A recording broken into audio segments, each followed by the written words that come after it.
Opo, si Carl, operator na itong machine 1 dito sa Ogen 2. Ito po ang machine 1. Mapag-run po ako ng 120 meters last week. Madalas po itong hindi gamitin. Ito po ang printer head area. Ang last palit po nito ay nung October 9, 2023. Dito naman po ang aking capping. Ang last palit po nito ay noong January 25.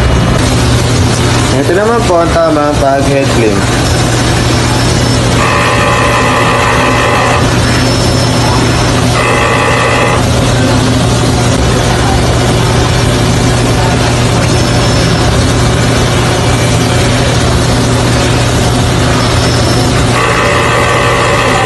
Ito naman po ang tamang pag-check ng nozzle.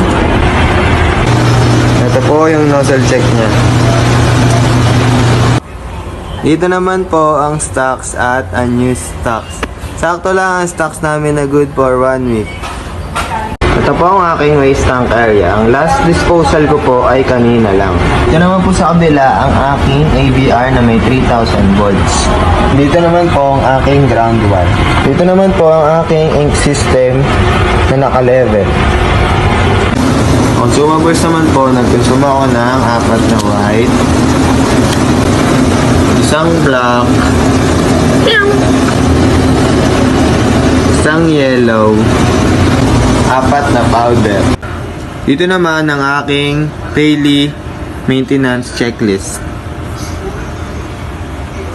Yun lamang po at maraming salamat.